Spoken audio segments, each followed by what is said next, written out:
your dream, your idea. Get it done on freelancer.com. Post now for free quotes.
Ladies and gentlemen, would you please give a warm welcome to our MC for tonight, the Chief Executive of Freelancer Limited, Matt Barrie.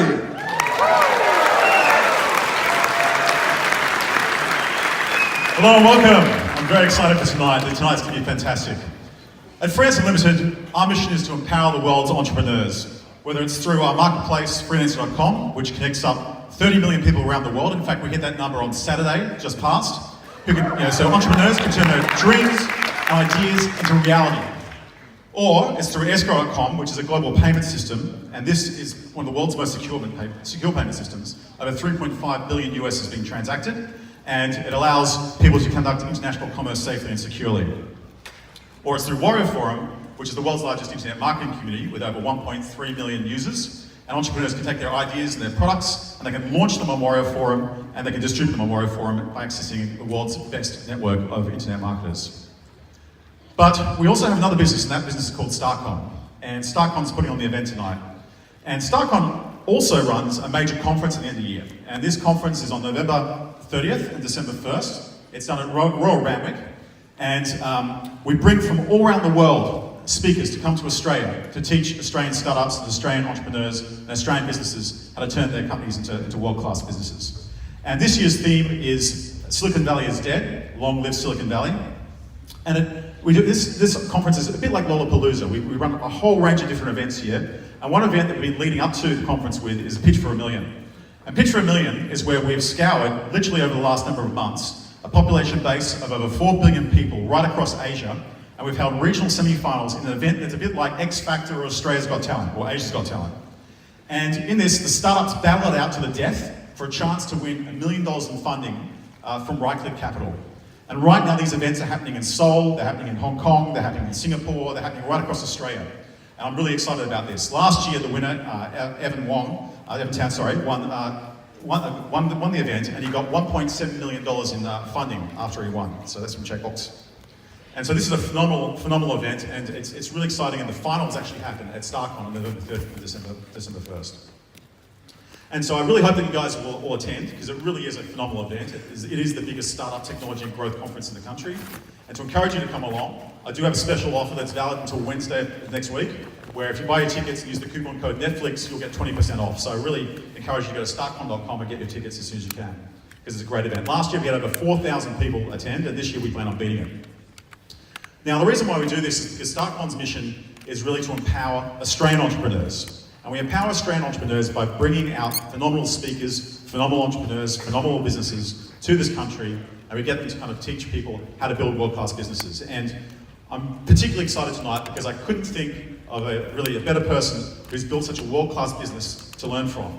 And this company, Netflix, it really did change the world. It changed the way we consume video.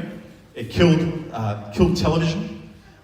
It really is a phenomenal business. 130 million users from around the world subscribing. It's a market capitalization of 220 billion today. An entrepreneurial career of over 40 years. Let's hear it for Mark Randolph.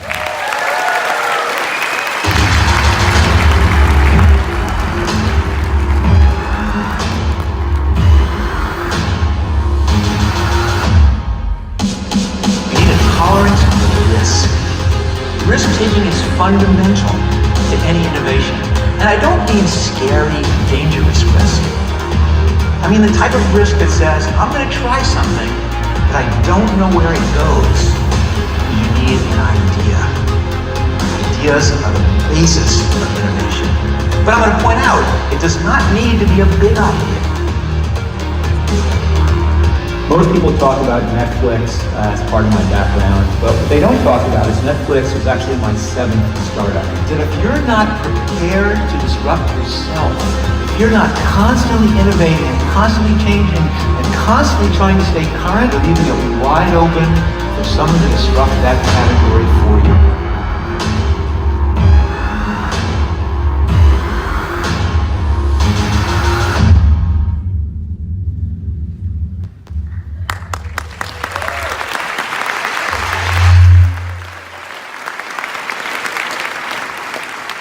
Thank you very much. Thanks for that great welcome.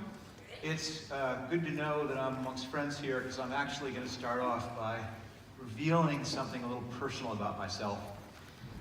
It's a little embarrassing, so bear with me here. So I'm staying down by the harbor and I'm looking out from my hotel at the Opera House, which is of course the iconic piece of architecture for the city. And I thought the appropriate thing to do for you was to share my favorite building.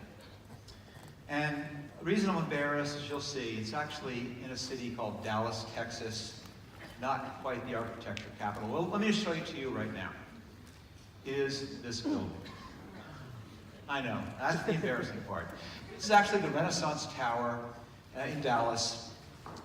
It was once the tallest building, it's not any longer. You can see it's pretty plain and simple, but there's a very important reason why I'm so fond of this building. It's because, for many years, this was the home of the Blockbuster Corporation. And more importantly, there was a meeting that took place here in the year 2000, which profoundly affected my life as an entrepreneur and had an equally large impact on this little startup that I was running called Netflix. Now, in the year 2000, Netflix was a very, very different company than the one you know of today. To start, we were young. We were about 2.5 years old. We were small. We had less than 100 employees. And I think that year we were on track to do maybe $3 million. Unfortunately, that same year, we were also on track to lose nearly $50 million. Yeah, you don't need to be an accountant to understand that is not a sustainable business model. So being prudent entrepreneurs, we did that thing that prudent entrepreneurs do. We decided to seek strategic alternatives, which of course is code for, we have got to sell this sucker, and fast. Now, the obvious strategic alternative was Blockbuster. But in the year 2000, Blockbuster was in a totally different spot. So we were 100 employees, they were 60,000 employees. They had 9,000 stores. We were on track to do $3 million. They were going to do $6 billion. So when we called, we emailed, we wrote, we tried to get a meeting, and nothing. Not a word. So we went about our business until about 2 months later, they finally called. And they chose to call when we were at a corporate retreat. And we were at a corporate retreat in the mountains outside a little city called Santa Barbara. And it was one of those horse ranches. It was very primitive and rural. And you all probably know that we're extremely casual in Silicon Valley. But when you go on a corporate retreat, you're even more so. And so I think what I brought with me was shorts, sandals, and maybe a t-shirt or two. And that's when Blockbuster calls. And they say, we'd like to see you tomorrow morning in Dallas.